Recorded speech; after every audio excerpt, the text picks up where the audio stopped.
সকলগৰাকী দৰ্শকক স্বাগতম জনাইছো আৰু এই মুহূৰ্তত এটা ডাঙৰ খবৰ লৈ আহিছো পাকিস্তানক সমৰ্থন কৰিব প্ৰত্যক্ষ বা পৰোক্ষভাৱে সকলো যাব লাগিব জেললৈ বিপদ নিশ্চিত পাকিস্তানক সমৰ্থন কৰিলে বিপদ নিশ্চিত পাকিস্তানক সমৰ্থন কৰা অসমত নচলিব এই কথা মুখ্যমন্ত্ৰী গৰাকীয়ে স্পষ্টভাৱে আজিৰ দিনটোত পুনৰ উল্লেখ কৰিছে দেশৰ প্ৰতিখন ৰাজ্যতে গৃহমন্ত্ৰীৰ নিৰ্দেশত ইতিমধ্যে মুখ্যমন্ত্ৰীক নিৰ্দেশ দিয়া হৈছে জিলা প্ৰশাসনসমূহক ৰাজ্যৰ প্ৰশাসনক নিৰ্দেশ দিয়া হৈছে পাকিস্তানক যদি সমৰ্থন কৰে প্ৰত্যক্ষভাৱে পৰোক্ষভাৱে তেওঁলোকৰ বিৰুদ্ধে ব্যৱস্থা গ্ৰহণ কৰিবলৈ নিৰ্দেশ দিছে আৰু তাৰ সমান্তৰালভাৱে অসমত এতিয়া বৃহৎ অভিযান চলিছে পাকিস্তানক সমৰ্থন কৰিলে জেললৈ পঠিয়াই দিয়া হ'ব এয়া ডাঙৰ খবৰ পাকিস্তানক সমৰ্থন কৰিলে পৰিব বিপদত কোনো কাৰণত পাকিস্তানক আপুনি সমৰ্থন নকৰিব প্ৰত্যক্ষ হওক বা পৰোক্ষ হওক কোনো এটা মন্তব্য নকৰিব পাকিস্তানক সমৰ্থন কৰা অসমত কোনো কাৰণত নচলিব ৰাজ্যৰ মুখ্যমন্ত্ৰী গৰাকীৰ এয়া বৃহৎ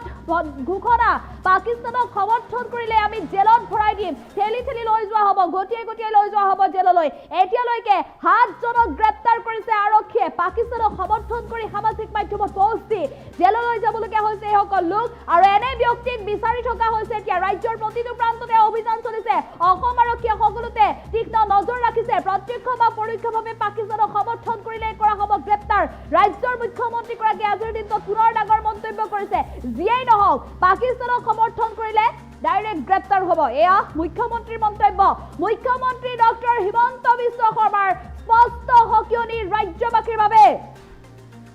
অসমত থাকি কোনেও পাকিস্তানক সমৰ্থন কৰিব নোৱাৰিব এয়া স্পষ্ট মন্তব্য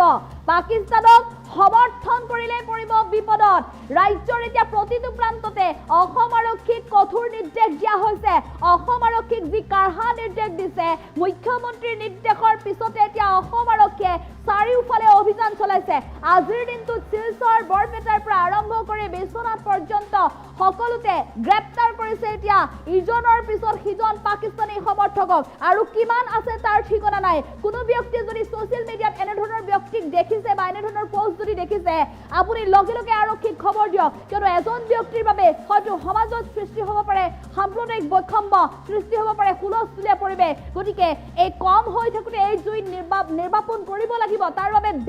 ৰাজ্যৰ জনসাধাৰণে সহযোগ কৰিব লাগিব যদি পাকিস্তানী সমৰ্থকক দেখিছে আপুনি খবৰ দিয়ক আৰক্ষীক যদি পাকিস্তানৰ সমৰ্থনত মন্তব্য কৰিছে তেনেহলে আপুনি খবৰ দিয়ক আৰক্ষীক ভয় নকৰিব পাকিস্তানী সমৰ্থকক আৰক্ষীয়ে এতিয়া নজৰ ৰাখিছে প্ৰতিটো প্ৰান্ততে আপুনি যদি ভাবিছে যে আপোনাৰ ফ্ৰেণ্ডছ ফলোৱাৰ্ছ কম আছে আপোনাৰ প্ৰফাইলত আৰক্ষীৰ নজৰ নাই সেইটো আপোনাৰ ভুল ধাৰণা আপুনিও আৰক্ষীৰ নজৰতে আছে তন্নতন্নকৈ এতিয়া নজৰ ৰখা যোনে পাকিস্তানক ছাপোৰ্ট কৰিব তাকে আমি এৰেষ্ট কৰিম একেবাৰে ক্লিয়াৰ হি যোনে নহওক কিয় এতিয়ালৈকে 6-7 গৰাকী এৰেষ্ট হৈছে কেইবাগৰাকীও বিচাৰি আছোঁ যোনে ডাইৰেক্টলি অৰ ইনডাইৰেক্টলি পাকিস্তানক ছাপোৰ্ট কৰিব তেওঁৱে এৰেষ্ট হ'ব আৰু আমি আইনৰ আশ্ৰয় লৈ কঠোৰভাৱে এই ধৰণৰ ব্যক্তিৰ বিৰুদ্ধে বা অৰ্গেনাইজেশ্যনৰ বিৰুদ্ধে আমি কাম কৰিম সামাজিক মাধ্যম হওক নৰ্মেল মাধ্যম হওক ডিজিটেল মাধ্যম হওক লিগেচি মাধ্যম হওক পাকিস্তানক ছাপোৰ্ট কৰা ক'তো নচলিব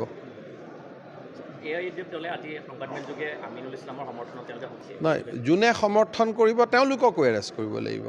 গতিকে মই দেখা নাই দেখা পালে মই তেওঁলোককো ভৰাই দিব লাগিব যোনে পাকিস্তানক ছাপোৰ্ট কৰিব তাকে আমি এৰেষ্ট কৰিম একেবাৰে ক্লিয়াৰ হি যোনে নহওক কিয় এতিয়ালৈকে 6-7 গৰাকী এৰেষ্ট হৈছে কেইবাগৰাকীও বিচাৰি আছোঁ যোনে ডাইৰেক্টলি অৰ ইনডাইৰেক্টলি পাকিস্তানক ছাপোৰ্ট কৰিব তেওঁৱে এৰেষ্ট হ'ব আৰু আমি আইনৰ আশ্ৰয় লৈ কঠোৰভাৱে এই ধৰণৰ ব্যক্তিৰ বিৰুদ্ধে বা অৰ্গেনাইজেশ্যনৰ বিৰুদ্ধে আমি কাম কৰিম সামাজিক মাধ্যম হওক নৰ্মেল মাধ্যম হওক ডিজিটেল মাধ্যম হওক লিগেচি মাধ্যম হওক পাকিস্তানক ছাপোৰ্ট কৰা ক'তো নচলিব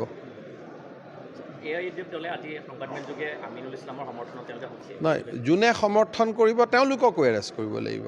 গতিকে মই দেখা নাই দেখা পালে মই তেওঁলোককো ভৰাই দিব লাগিব যোনে পাকিস্তানক ছাপোৰ্ট কৰিব তাকে আমি এৰেষ্ট কৰিম একেবাৰে ক্লিয়াৰ হি যোনে নহওক কিয় এতিয়ালৈকে 6-7 গৰাকী এৰেষ্ট হৈছে কেইবাগৰাকীও বিচাৰি আছোঁ যোনে ডাইৰেক্টলি অৰ ইনডাইৰেক্টলি পাকিস্তানক ছাপোৰ্ট কৰিব তেওঁৱে এৰেষ্ট হ'ব আৰু আমি আইনৰ আশ্ৰয় লৈ কঠোৰভাৱে এই ধৰণৰ ব্যক্তিৰ বিৰুদ্ধে বা অৰ্গেনাইজেশ্যনৰ বিৰুদ্ধে আমি কাম কৰিম।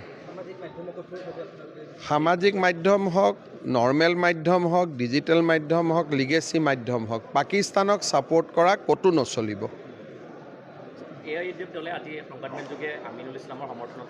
নহয়, যোনে সমৰ্থন কৰিব তেওঁলোককো এৰেষ্ট কৰিব লাগিব।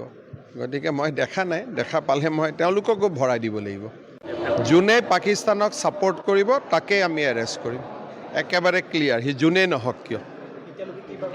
এতিয়ালৈকে 6-7 গৰাকী এৰেষ্ট হৈছে, কেইবাগৰাকীও বিচাৰি আছোঁ। যোনে ডাইৰেক্টলি অৰ ইনডাইৰেক্টলি পাকিস্তানক ছাপোৰ্ট কৰিব তেওঁৱে এৰেষ্ট হ'ব। আৰু আমি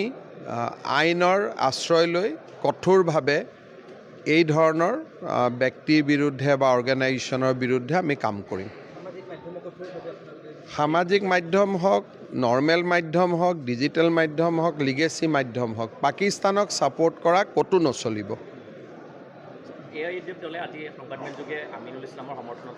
নহয়, যোনে সমৰ্থন কৰিব তেওঁলোককো এৰেষ্ট কৰিব লাগিব। গতিকে মই দেখা নাই, দেখা পালে মই তেওঁলোককো ভৰাই দিব লাগিব। যোনে পাকিস্তানক ছাপোৰ্ট কৰিব তাকেই আমি এৰেষ্ট কৰিম, একেবাৰে ক্লিয়াৰ, সি যোনেই নহওক কিয়। এতিয়ালৈকে 6-7 গৰাকী এৰেষ্ট হৈছে, কেইবাগৰাকীও বিচাৰি আছোঁ। যোনে ডাইৰেক্টলি অৰ ইনডাইৰেক্টলি পাকিস্তানক ছাপোৰ্ট কৰিব তেওঁৱে এৰেষ্ট হ'ব। আৰু আমি আইনৰ আশ্ৰয় লৈ কঠোৰভাৱে এই ধৰণৰ ব্যক্তিৰ বিৰুদ্ধে বা অৰ্গেনাইজেশ্যনৰ বিৰুদ্ধে আমি কাম কৰিম। সামাজিক মাধ্যম হওক, নৰ্মেল মাধ্যম হওক, ডিজিটেল মাধ্যম হওক, লিগেচি মাধ্যম হওক, পাকিস্তানক ছাপোৰ্ট কৰা ক'তো নচলিব।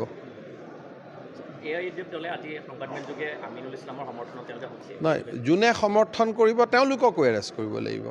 গতিকে মই দেখা নাই, দেখা পালে মই তেওঁলোককো ভৰাই দিব লাগিব। যোনে পাকিস্তানক